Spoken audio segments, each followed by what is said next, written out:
Hello दोस्तों, कैसे हैं आप सब। आज की हमारी कहानी है संस्कार। कैसी माँ हो आप भाभी, अपने बच्चे पर बिल्कुल भी ध्यान नहीं देती। यही सब सिखा रही हो उसे।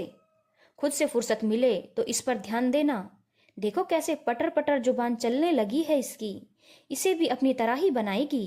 बिल्कुल भी संस्कार नहीं दिए खुद की माँ की तरह। मेरी माँ ने संस्कार नहीं दिए, इतना आसानी से कह दिया इन लोगों ने। थोड़ा सा तो दिमाग लगाया होता कि जब मैं अपने माँ बाप के घर थी तब मैं किसी की माँ नहीं थी। तब तो मैं एक बेटी थी, तो भला माँ बनने की शिक्षा कहाँ से देती मेरी माँ। मन ही मन ये सोचती लोगों के ताने सुन रही थी अंशु। बात इतनी सी थी कि उसकी 10 वर्षीय बेटी अवनी ने उसकी दादी को जवाब दे दिया था। दरअसल अवनी बाहर के कमरे में बैठकर पढ़ रही थी। वहीं उसकी दादी और चाचा कमरे में बैठे टीवी देख रहे थे। उसी समय दादी को पानी पीने की इच्छा हुई, जो उनके कमरे में टेबल पर ही रखा हुआ था, जिसे वे खुद उठाकर ले सकती थी या फिर उनके बेटे उठाकर दे सकते थे। लेकिन उसके लिए भी उन्होंने अवनी को आवाज लगाई। अवनी किचन में से पानी का गिलास लेकर आई तो टेबल पर पानी रखा देखकर बोली कि पानी तो यहीं रखा था, फालतू में ही मुझे होमवर्क करते हुए परेशान कर दिया। बस इस बात को दोनों और दादी और चाचा ने पकड़ लिया और उसके साथ साथ उसकी माँ को भी सुनाने लगे। इन लोगों में दिमाग लगाना खुद का दिमाग खराब करने के बराबर है। इसलिए अंशु ने बेवजह का दिमाग लगाना ठीक नहीं समझा और चुपचाप अवनी को लेकर बाहर आ गई।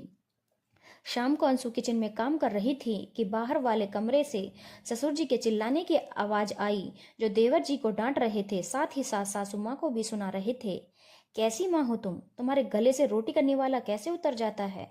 दिन भर घर में बैठा रहता है, कुछ कमाने धमाने नहीं जाता। कुछ तो बोलो उसे। अरे पर एग्जाम तो क्लियर कर लिया है, अब सरकारी काम है, अभी तक अपॉइंटमेंट लेटर नहीं आया, तो इसमें इसकी क्या गलती। बस तुम्हारी यही पक्ष लेने की आदत ने इसे बिगाड़ रखा है। अपने पिता से जुबान लड़ा रहा है। अरे बस इतना ही तो कह रहा है कि आप थोड़ा सब्र रखो। बस यही संस्कार दो अपने पिता से, जुबान लड़ाने की। खुद की माँ ने जो संस्कार दिए हैं वही अपने बच्चे को दे रही हो। ऐसा कहकर ससुर जी अपने कमरे में चले गए। सासू माँ ने पलट कर देखा तो अंशु वहीं खड़ी थी। उसे देखते ही बोली, अब तुम यहाँ खड़ी खड़ी क्या सुन रही हो, जाकर किचन में अपना काम करो। मम्मी जी, मैं तो सिर्फ यही सुन रही थी कि मेरी माँ हो चाहे आपकी माँ, हमेशा माँ ही बुरी होती है। चाहे आप सुनाओ चाहे कोई और, हमेशा माँ को ही बुरा बताया जाता है। ऐसा कहकर अंशु चुपचाप किचन में चली गई और सासू माँ उसे देखती रह गई। धन्यवाद दोस्तों, अगर आपको कहानी अच्छी लगी हो तो चैनल को लाइक शेयर और सब्सक्राइब करना ना भूलें।